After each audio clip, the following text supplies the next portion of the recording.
올해 2024년 교회표를 가족과 이웃을 하나님께로라고 정했습니다. 작년 연말에 기도하면서 묵상하는 중에 올해 표가 나온 것입니다.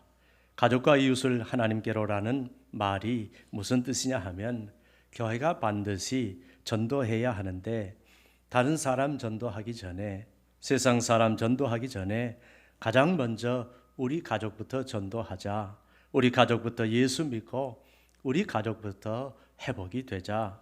그런데 가족들만 전도하면 우리의 이웃은 어떻게 되는가? 그래서 가까운 이웃, 가장 소중하게 여기는 사람들도 전도하자.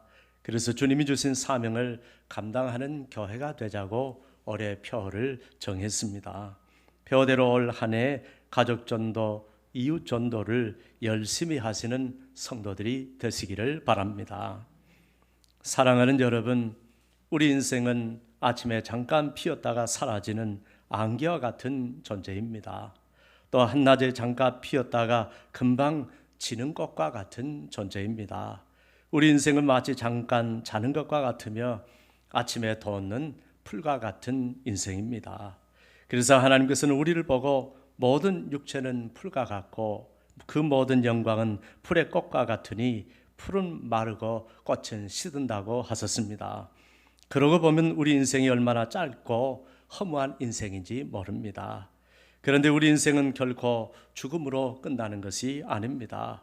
죽음 이후에 세계가 있습니다. 영원한 세계가 있습니다. 천국과 지옥의 세계가 있습니다. 그래서 모든 인생의 성공과 실패는 자기 인생 맨 마지막에 결정되는 것입니다. 여러분, 누가 성공한 인생일까요? 또 누가 실패한 인생일까요? 인생의 성공과 실패는 그가 살아생전에 예수님을 믿었느냐 안 믿었느냐에 달려 있습니다. 우리 인생의 맨 마지막에는 오직 그것만이 우리의 구원과 심판을 결정하는 것입니다. 그래서 우리 인생 맨 마지막에 유일하게 필요한 분은 예수님 한 분밖에 없습니다. 그분만이 내 영혼을 책임지시고 나를 영원한 천국으로 인도하시는 것입니다.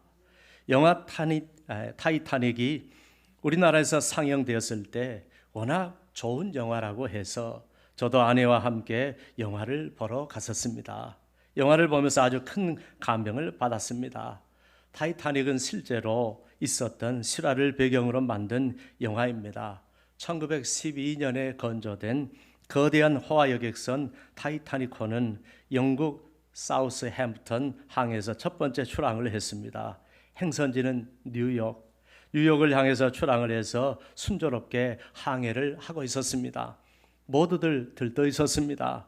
배는 편안하고 안락했습니다. 이전에 경험해 보지 못한 신세계를 주었습니다. 그렇게 순항을 하고 있었는데 1912년 4월 14일 밤이었습니다. 밤 11시 40분에 그만 뉴펀들랜드라는 해역에서 거대한 빙산과 충돌을 하고 말았습니다. 그리고 그때로부터 2시간 40분 만에 그 거대한 배가 두 동강이 난 채로 바닷속으로 침몰하고 말았습니다. 이 사고로 배에 타고 있었던 2224명 중에 710명만 구출이 되고 나머지 1514명은 모두 다 물에 빠져 죽었습니다. 당시 이 사고는 사상 최고의 해난 사고였습니다. 영화의 감동적인 장면을 보면 배가 빙산에 부딪혔을 때 선원들이 단 한 사람이라도 더 살리기 위해서 보트에 사람들을 실어주고 함장은 배가 침몰해 가는데도 끝까지 배에 키를 놓지 않고 타이타닉과 함께 침몰해 갔다는 것입니다. 또 레오나르도 디카프리오라는 영화의 주인공은 사랑하는 연인을 위해 자기 목숨을 포기했다는 것입니다. 여기에 대한민국 모든 여인들이 큰 감동을 받았습니다. 제 아내도 보니까 크게 감동한 것 같았습니다. 저도 그때의 감동을 잊을 수가 없습니다. 그런데 이런 내용들은 대부분 각색된 내용이라고 합니다.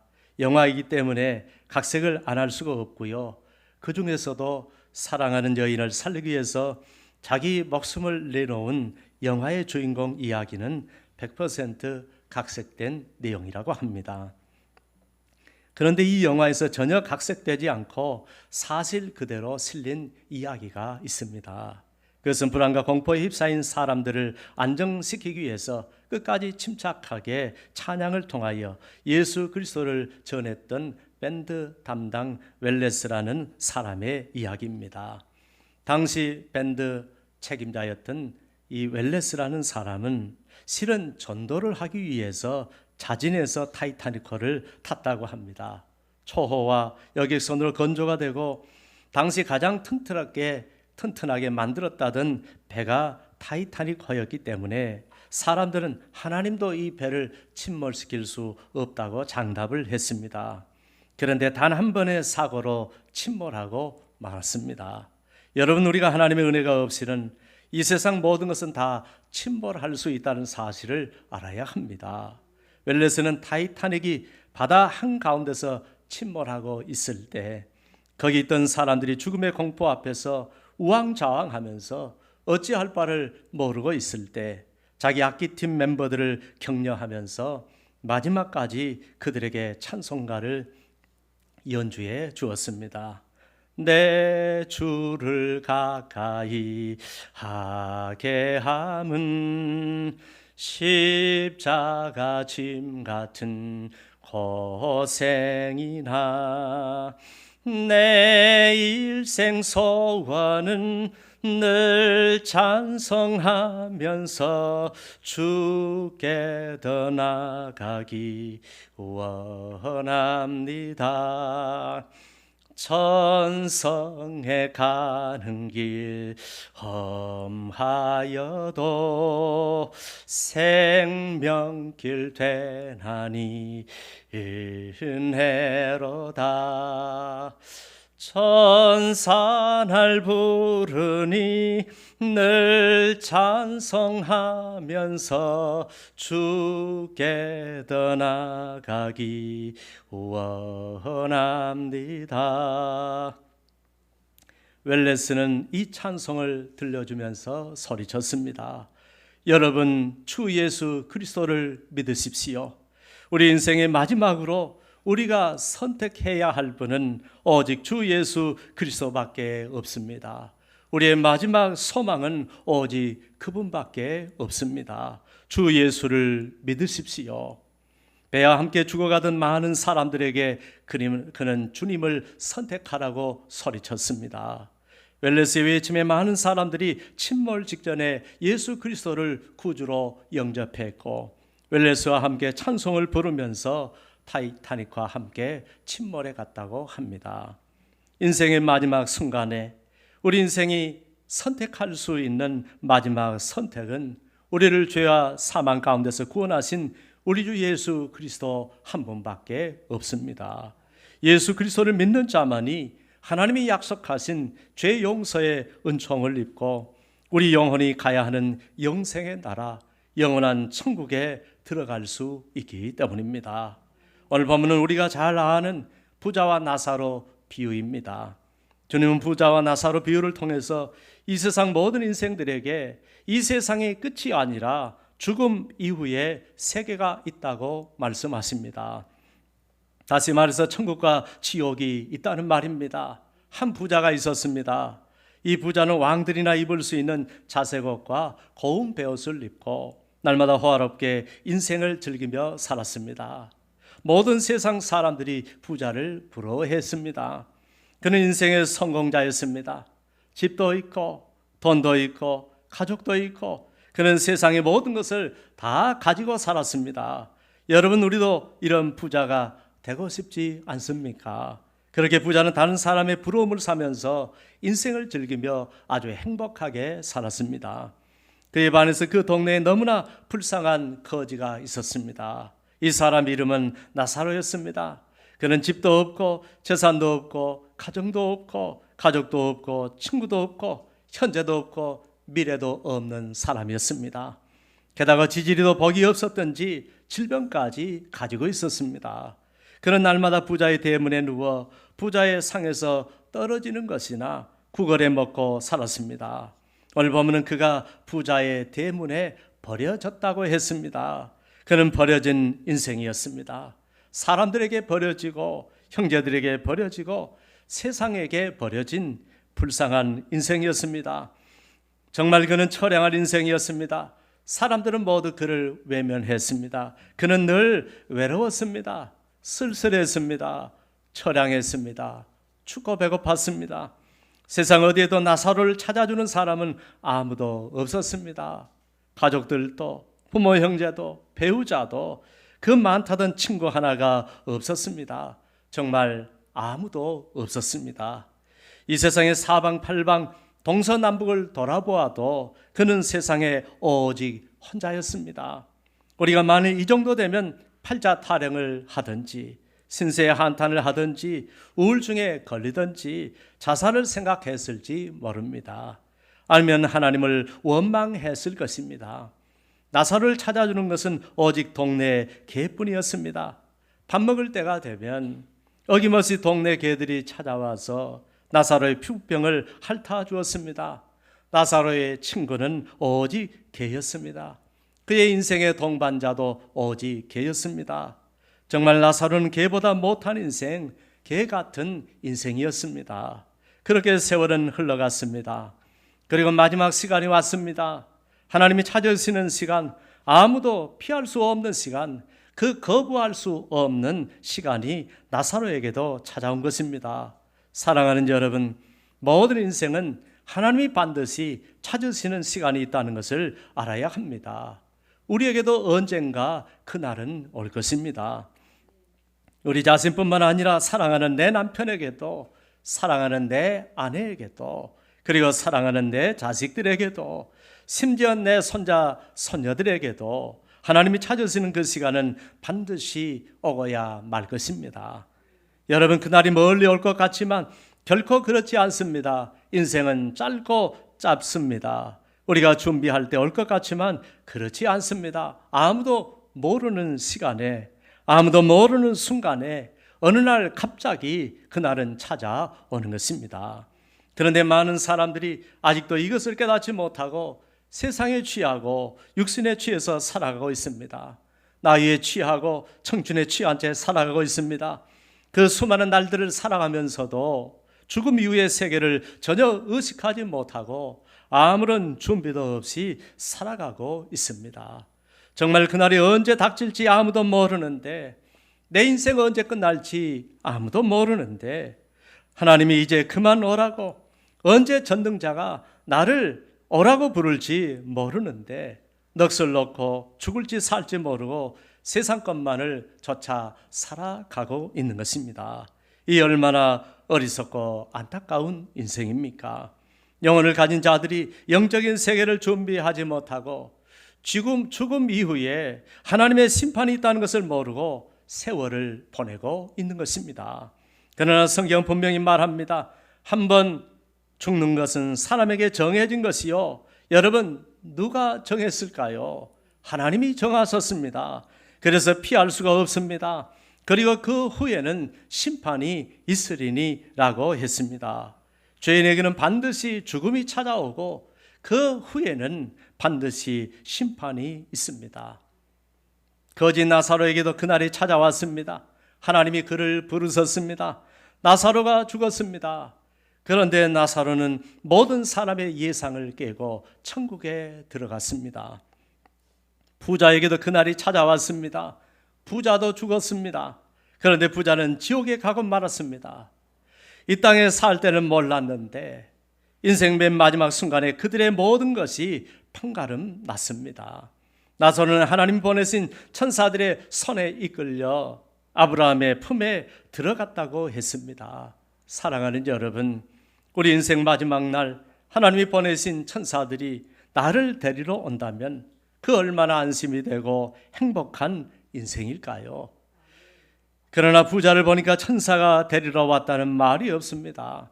아마도 부자는 하나님이 보내신 심판의 천사가 그를 잡으려고 서슬프런 모습으로 찾아왔을 것입니다. 그는 불행한 죽음을 맞이했습니다. 보면은 부자는 죽어서 음부에 갔다고 했습니다. 이 음부는 지옥을 말합니다. 여러분, 지옥이 어떤 곳일까요? 지옥은 영원히 꺼지지 않는 유황불이 활활 타오르는 곳입니다. 한번 들어가면 영원히 빠져나올 수 없는 곳입니다. 영원히 꺼지지 않는 불에 영원히 고통을 당하는 것입니다. 지옥불은 아무리 타도 죽지 않는 것입니다. 끊임없이 고통만을 줄 뿐입니다. 그러니까 거기서는 죽을 수도 없습니다. 나올 수도 없습니다. 피할 수도 없습니다. 고통을 줄일 수도 없습니다. 어떤 자비도 긍휼도 아무것도 없습니다. 물 한 모금도 허락되지 않는 것이 그것입니다. 거기는 오직 진노와 형벌만이 영원히 지속되는 것입니다. 이 지옥을 가리켜 마태복음은 마귀와 그 사자들을 위하여 예비된 영원한 불이라고 했습니다. 또 요한계시록은 불과 유황으로 타는 못이라고 했습니다. 주님은 거기는 사람마다 불로서 소금 치듯함을 받는 곳이라고 하셨습니다. 또 거기에서는 구더기도 죽지 않고 불도 꺼지지 않는 것이라고 하셨습니다. 그러므로 마태복음 18장 8절에 만일 내 손이나 내 발이 너를 범죄하게 하거든 찍어 내버리라. 장애인이나 다리 저는 자로 영생에 들어가는 것이 두 손과 두 발을 가지고 영원한 불에 던져지는 것보다 나으니라고 하셨습니다. 또 마태복음 18장 9절에서는 만일 내 눈이 너를 범죄하게 하거든 빼어 내버리라. 한 눈으로 영생에 들어가는 것이 두 눈으로 지옥불에 던져지는 것보다 나으니라고 하셨습니다. 여러분, 지옥이 얼마나 고통스러운 곳이면 주님께서 이렇게 해서라도 절대로 가서는 안 된다고 말하시는 것일까요? 그런데 안타깝게도 지금 부자는 지옥에 가 있습니다. 그러면 여러분, 왜 부자는 지옥에 갔을까요? 한마디로 말하면 그가 이 땅에 있을 때 예수를 믿지 않았기 때문입니다. 부자는 유흥을 즐기며 삶을 허비하느라 인생의 본질적인 문제인 영혼에 대한 관심을 전혀 갖지 않았습니다. 세상에 눈이 멀어, 재물에 눈이 멀어, 온통 잘 먹고 잘 입고 잘 쓰고 잘 노는 데만 정신이 팔렸습니다. 그러나 나사로는 오직 한 가지, 이 땅에 있을 때 예수님을 믿었기 때문에 천국에 간 것입니다. 여러분, 내가 예수를 믿느냐 믿지 않느냐의 문제는 내가 바로 지옥에 가느냐 천국에 가느냐 나의 영원한 운명을 결정하는 것입니다. 우리의 모든 것은 결국 예수님을 믿는 믿음에서 결정이 나는 것입니다. 지옥에 간 부자는 고통 중에서 멀리 아브라함의 품에 있는 나사로를 보았습니다. 여러분, 지옥은 어둠이 존재하는 곳이기 때문에 빛 하나 없이 캄캄한 곳입니다. 반대로 천국은 어둠이 하나도 없기 때문에 모든 것이 환해서 환하게 다 보이는 곳입니다. 그래서 지옥에 있는 사람들은 천국을 보고 더 고통을 당한다고 합니다. 더 후회한다고 합니다. 예수 믿을 걸, 잘 믿을 걸, 제대로 믿을 걸 하면서 후회한다고 합니다. 부자는 천국과 나사로를 보고 아브라함에게 간청을 했습니다. 아버지 아브라함이여, 나를 긍휼히 여기사 나사로를 보내어 그 손가락 끝에 물을 찍어 내 혀를 서늘하게 하소서. 내가 이 불꽃 가운데서 괴로워하나이다. 여러분, 부자도 죽기 전에는 몰랐습니다. 죽기 전에는 믿지 않았습니다. 아니, 믿지 못하겠다고 했습니다. 그런데 죽어보니까 사실입니다. 죽어보니까 현실입니다. 정말 견딜 수가 없습니다. 그래서 차라리 죽고 싶지만 그러나 죽을 수도 없습니다. 도망가고 싶은데 도망갈 수도 없습니다. 지옥의 고통이 어느 정도인가 하면 손가락 끝에 물 한 방울만 찍어서 내 혀를 서늘하게 해달라고 간청을 할 만큼 견딜 수 없는 것입니다. 이렇게 호소하는 부자에게 아브라함은 이렇게 말합니다. 본문 25절로 26절에 예, 너는 살았을 때 좋은 것을 받았고 나사로는 고난을 받았으니 이것을 기억하라. 이제 그는 여기서 위로를 받고 너는 괴로움을 받느니라. 나사로는 예수님을 믿는 큰 믿음 지키기 위해서 많은 고난을 받았거든요. 그뿐 아니라 너희와 우리 사이에 큰 구렁텅이가 있어 여기서 너희에게 건너가고자 하되 갈 수 없고 거기서 우리에게 건너올 수도 없게 하였느니라 라고 했습니다. 이처럼 천국과 지옥은 결코 이어질 수 없는 영원한 단절된 세계인 것입니다. 그러므로 부자는 마음이 너무 급했습니다. 내 형제 다섯이 죽기 전에 그들에게 복음을 전하야겠다고 생각했습니다. 그래서 다시 간청을 합니다. 그러면 아버지여, 나사로를 내 아버지의 집에 보내 주옵소서. 내 형제 다섯이 있습니다. 그들에게 증거하게 하여 그들이 이 고통받는 곳에는 절대로 오지 않게 하소서. 여러분, 오늘 이 부자의 고백을 들어보십시오. 정말 우리 인생의 가장 심각한 문제는 영적인 문제요, 영혼의 문제인 것입니다. 아브라함 부자에게 모세와 선지자들이 있으니 그들에게 복음을 들으면 된다고 했습니다. 그러나 부자는 너무나 안타까워서 절규합니다. 호소합니다. 그렇지 않습니다. 아버지 아브라함이여, 만일 죽은 자가 살아나서 그들에게 찾아가면 틀림없이 그들도 회개하고 돌이킬 것입니다. 그러나 아브라함은 단호하게 말합니다. 아니다. 모세와 선지자들에게 듣지 아니하면 비록 죽은 자 가운데서 살아난 자가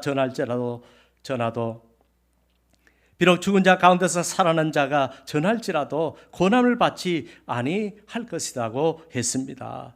부자는 이 모든 사실을 지옥에 가서야 깨달았습니다. 이미 살아있을 때 깨달았어야 했는데 죽고 나서야, 지옥에 가서야 영혼의 소중함도, 전도의 소중함도 알았습니다. 그리고 이제야 지옥에서 가족을 구원하려고 몸부림을 치고 있습니다. 그는 이제 나는 이미 글렀지만 내 아내라도, 내 자식이라도, 내 손자 손녀라도 구원을 해야 한다는 것입니다. 여러분, 이 부자처럼 후회해도 소용없고 회개도 때가 이미 늦어버린 심판의 그날이 언제 우리에게 찾아올지 모릅니다. 언제 우리 가족에게, 우리 자식들에게 찾아올지 모릅니다. 오늘 부자는 죽은 사람을 살려 보내서라도 영혼을 구원하려고 발버둥을 쳤습니다. 사랑하는 여러분, 전도가 이렇게 어려운 것입니다. 그래서 지옥에 있는 사람들의 후회는 세상에 있을 때 예수 믿지 못한 것이고 전도하지 못한 것이라고 합니다. 가족 구원도 다 때가 있다는 말입니다. 기회는 내가 이 세상에 있을 때만 가능한 것입니다. 그러면 우리가 이 땅에 살아있을 때 때를 얻든지 못 얻든지 절박한 마음으로 부지런히 전해야 하는 것입니다. 내 인생 끝나기 전에, 내 가족의 인생이 끝나기 전에 어서속히 그들에게 복음을 전해 주어야 하는 것입니다. 저희 맨 위 큰 처형이 처음 예수를 영접한 것이 1976년의 일입니다. 대학을 다니고 있을 때 대학생 선교회인 CCC라는 선교단체 겨울 수련회에 처음 예수님을 구주로 영접했습니다. 친구가 전도해서 거기 갔다가 예수님을 만난 것입니다. 처형은 예수를 구주로 영접하고 난 이때부터 가족의 구원을 놓고 기도하기 시작했다고 합니다. 그리고 얼마 후 사형리 전도를 통해 바로 밑에 여동생인 둘째 처형을 전도했습니다. 그리고 두 번째로 제 아내를 전도했습니다. 여기까지는 동생이니까 그래도 좀 쉽게 전도를 할 수 있었는데 문제는 오빠와 남동생 그리고 부모님이었습니다. 그중에 아버지는 워낙 엄하신 분이 있어서 아버지 앞에는 감히 예수의 옛자도 꺼낼 수가 없었습니다. 그래서 늘 기도만 할 뿐이었습니다. 그런데 아무리 기도를 해도 응답이 안 오는 것입니다. 그때는 실망을 하고 좌절도 하고 포기할 마음도 갖기도 했다고 합니다. 하지만 결코 포기해서는 안 된다는 성령님의 인도하심에 기도의 끈을 놓지 않았습니다. 그러던 어느 날 간증 집회에서 1000번제를 통한 기도 응답의 역사를 듣고 1992년부터 매 주일마다 부모님의 영혼 구원을 위한 1000번제 헌금을 드리면서 새롭게 기도하기 시작했습니다. 그렇게 1000번제 헌금을 드리면서 기도를 드리기 시작한 후에 10년 만인 2003년 2월에 갑작스럽게 아버님이 위암 선고를 받고 세브란스 병원에서 수술을 받게 되었습니다. 이때 큰 처형, 둘째 처형, 저희 집사람 이 세 자매가 날마다 새벽마다 밤마다 성전에 가서 눈물로 매달리며 기도를 했고 시급을 요하는 긴박감을 느끼고 담대하게 아버지께 전도를 하기 시작했습니다. 기도와 정성이 쌓여서인지 병원에서도 순복음교회 장로님의 전도를 받고 그렇게 완고하시던 아버님이 예수님을 영접하셨습니다. 그리고 얼마 뒤 2003년 4월 부활주일에 드디어 교회에 출석하기 시작했습니다. 그리고 그 1년 뒤 2003년 12월 31일 송구의 영신 예배 때에 아내의 고향인 제주 고산교회에서 세례를 받았습니다. 저희 처형은 한 영혼이 돌아오기까지 무려 하나님께 신약 성경 숫자만큼 27년 동안 기도를 드렸고요. 제 아내는 부모님 영혼 구원을 놓고 중학교 1학년 때인 1984년 때부터 기도를 해왔는데 무려 20년 동안 기도를 드렸습니다. 그리고 10년 동안은 매 주일마다 영혼 구원을 위한 소원의 예물을 드렸습니다. 장인 어른은 예수님을 영접하고 천국에 갔었습니다. 아버지의 구원을 이룬 다음 장모님도 예수님을 영접했습니다. 장모님도 열심히 신앙생활 하시다가 천국에 갔었습니다. 그리고 2008년 1월부터는 천주교 신자였던 큰 처남이 교회를 다니기 시작했습니다. 매주일 아주 열심히 교회를 다니고 있습니다. 이제 둘째 처남만 예수님을 영접하지 않고 있는데 둘째 처남을 위해서 세 자매가 매일같이 기도하고 있습니다. 제 아내도 매주일 소원의 예물을 드리며 둘째 오빠 구원해 달라고 기도하고 있습니다. 아마 오늘도 아마 예물 드렸을 거예요. 그렇게 부모님의 구원이 있기까지 저희 큰 처형은 몇십 년 동안을 단 하루도 빼놓지 않고 새벽 기도를 해오셨습니다. 멀리 떨어진 직장 때문에 폭설이 내려 차를 굴릴 수 없을 때만 빼고 정말 단 하루도 빠짐없이 새벽 기도의 끈을 놓지 않았습니다. 언젠가는 이런 일이 있었습니다. 새벽 기도 가려고 차를 타고 가는데 차가 그만 전복되는 큰 사고가 나서 폐차를 하게 되었습니다. 그런데 여러분, 그날도 새벽 기도를 가는 것입니다. 길거리에 차를 놔두고 이때 처형은 차는 폐차되어도 머리털 하나도 상하지 않았습니다. 하나님이 보호하신 것입니다. 하나님은 최고 작은 소형차였거든요. 우리나라에서 가장 작은 소형차인데 그게 폐차 지경이 됐는데 머리털 하나도 상하지 않았습니다. 이런 처형의 헌신과 희생과 기도와 눈물과 정성과 간절함과 절박함이 가족의 구원을 이루어 가고 있는 것입니다. 여러분은 얼마나 간절하십니까? 여러분은 얼마나 절박하십니까?